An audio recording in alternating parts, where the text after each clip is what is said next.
अस्सलामुअलैकुम वरहमतुल्लाहि वबरकातुहू। मैं हूं आपका मेज़बान हाफिज़ मोहम्मद दानिश। मोहतरम सामीन व नाज़रीन, आपने जो सवालात अब तक पहुँचाए हैं उनके जवाबात के लिए हमारे साथ मौजूद हैं मुफ्ती अहमद बिन मोहम्मद अरशद ख़ान साहब। जी मुफ्ती साहब, एक साहब का सवाल है, एक शख्स का एक्सीडेंट हो गया था जिसकी वजह से सिर्फ़ उसका सर और सीना बचा, बकिया हिस्सा ज़ाय हो गया, तो अब उसके गुस्ल और नमाज जनाजे का क्या मसला है?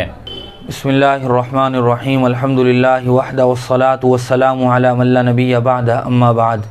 जी हाँ, मज़कूरा सवाल का जवाब ये है कि अगर कोई आदमी इस तरह के हादसे का शिकार हो जाए, एक्सीडेंट की वजह से या जल जाने की वजह से या किसी और तरीक़े से इस तरह का शिकार हो जाए जिसकी वजह से उसके जिस्म का आधे हिस्से से भी कम रह गया हो, तो फिर ऐसे सूरत में मसला ये है कि न तो ऐसे आदमी को गुस्ल दिया जाएगा और न ही नमाज जनाजा पढ़ी जाएगी, बल्कि किसी पाक साफ़ कपड़े में लपेटकर दफन कर दिया जाएगा।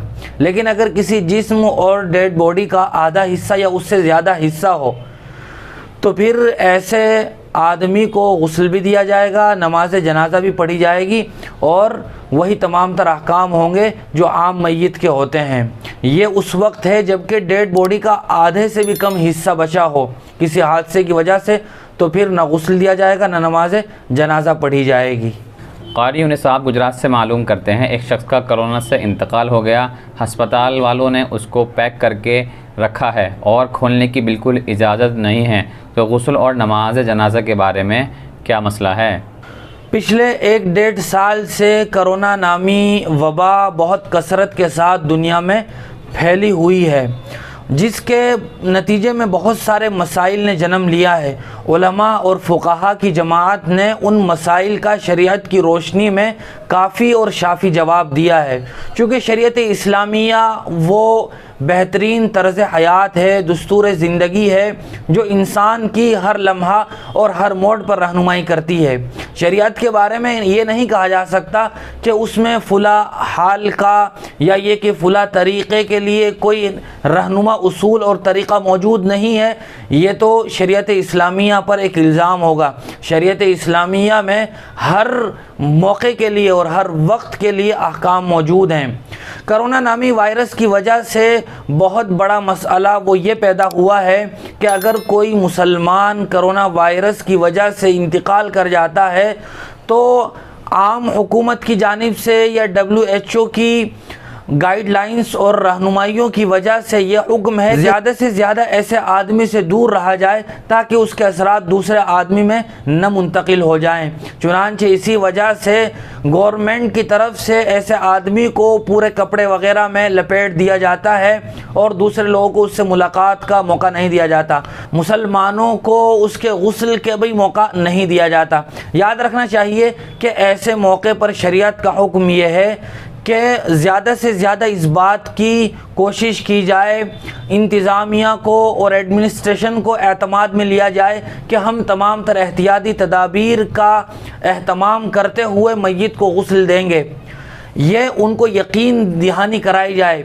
लेकिन उसके बावजूद भी अगर गवर्नमेंट या हुकूमत के अहदेदारान इस बात पर राज़ी ना हो कि मय्यत को गुस्ल दिया जाए, तो फिर दूसरी शक्ल ये है कि अगर उस मय्यत को तयम्मुम कराया जा सकता हो तो तयम्मुम कराया जाएगा। लेकिन अगर तयम्मुम का भी मौका ना हो, बल्कि जिस ख़ास कपड़ों में उसे लपेट दिया गया है उसे खोलने की भी गुंजाइश ना हो कि तयम्मुम कराया जाए, तो फिर बहरहाल ऐसी मय्यत पर सिर्फ नमाज जनाजा पढ़ के उसे दफन कर दिया जाएगा। अब उसे न तो गुस्ल दिया जाएगा और न ही आम मय्यतों की तरह उसे कफन पहनाया जाएगा, बल्कि उसी कपड़ों में जिन कपड़ों में हुकूमत की तरफ से उसे लिपटाया गया है उसी में ही उसे नमाज जनाजा पढ़ के दफन कर दिया जाएगा। आशिक इलाही साहब ज़िला मुज़फ़्फ़रनगर से मालूम करते हैं, रोज़े की हालत में अगर कोई आदमी थूक निगल लेता है तो उसका क्या मसला है? अगर रोज़े की हालत में ख़ुद ब खुद मुँह में थूक जमा हो जाता है तो आदमी अगर उसको निगल लेता है तो फिर रोज़े पर कोई असर नहीं पड़ेगा। लेकिन अगर कोई आदमी पूरे इरादे से मुंह में थूक इकट्ठा करता है फिर उसे निगलता है तो इसकी वजह से रोज़ा मकरूह हो जाता है। उन्हीं साहब का दूसरा सवाल है, अगर रोज़े की हालत में डकार के साथ कुछ खाना मुंह में आ गया और फिर वापस चला गया तो उस रोज़े का क्या हुक्म है? मज़कूरा सवाल का जवाब ये है कि अगर डकार की वजह से खट्टा पानी वग़ैरह आदमी के हलक तक आया, मुंह में नहीं आया, या ये कि मुंह में आया और ख़ुद ब खुद बग़ैर इरादे के वापस पेट में चला गया, तो इसकी वजह से रोज़ा नहीं टूटेगा। लेकिन अगर डकार के साथ कुछ खाना वग़ैरह भी मुंह में आ गया और आदमी ने उसको थूकने के बजाय, बाहर उगलने के बजाय पूरे इरादे से वापस पेट में पहुंचा दिया, तो इसकी वजह से रोज़ा फासिद हो जाएगा और इस रोज़े की क़ज़ा रमज़ान के बाद ज़रूरी होगी, कफ़ारा नहीं होगा। मुफ्ती साहब, इसी तरह का एक सवाल ये भी है, अगर किसी के दांत में सहरी करने के बाद कुछ खाने का टुकड़ा रह गया था और उसने रोज़े की हालत में उसे निगल लिया, तो क्या रोज़ा टूट जाएगा या बाकी रहेगा? वज़ाहत फरमाएँ। सहरी करने के बाद आदमी को दांत साफ़ करने का पूरा एहतमाम करना चाहिए, ताकि अगर खाने के कुछ अज्जा ज़र्रात दांत वग़ैरह में रह गए हों तो वो निकल जाएं। लेकिन अगर उसके बावजूद भी दांतों में खाने का कोई जूज़, कोई टुकड़ा ग़िज़ा का दांतों में फंसा रह गया और उसकी मिक़दार चने से कम है, तो अगर मुंह में रहते हुए ही ख़ुद ब खुद आदमी ने उसे निगल लिया, मुंह से बाहर नहीं निकाला, अंदर ही अंदर उसे निगल लिया और वो चने की मिक़दार से कम था, तो उससे रोज़ा फासिद नहीं होगा। लेकिन अगर किसी आदमी ने उसको ज़ुबान वग़ैरह से मुंह से बाहर निकाला, चाहे वो चने से छोटा हो या बड़ा हो, और फिर बाकायदा अपने हाथ से मुंह में रख के उसे निगल लिया, तो फिर रोज़ा फासिद हो जाएगा। फ़रीद भाई मकराना राजस्थान से मालूम करते हैं, आयरा के क्या माने हैं और ये नाम रखना कैसा है? आयरा और आयरा दो तरह के लफ्ज़ हो सकते हैं। अगर हमज़ा के साथ आयरा है तो इसका तो अरबी में कोई माना नहीं है, और अगर आयरा है आइन के साथ है तो इसके अरबी में कई मानी हैं।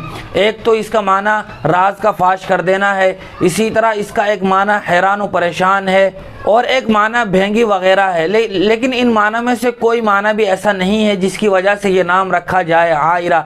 लिहाजा इसके बजाय आयशा, फ़ातिमा, खदीजा, जुवैरिया ऐसे अच्छे नाम रखे जाएं। बहुत शुक्रिया मुफ्ती साहब आपका। इसी तरह की मज़ीद मसाइल की जानकारी के लिए आप हमारे दारे अरक़म यूट्यूब चैनल को सब्सक्राइब करें, वीडियो के नोटिफिकेशन के लिए बेल आइकन को दबाएं, वीडियो को लाइक करें, सदक़ाए जारिया की नीयत से वीडियो को शेयर भी करें और इसी तरह अपने सवाल हम तक पहुँचाते रहें। जज़ाकल्लाह।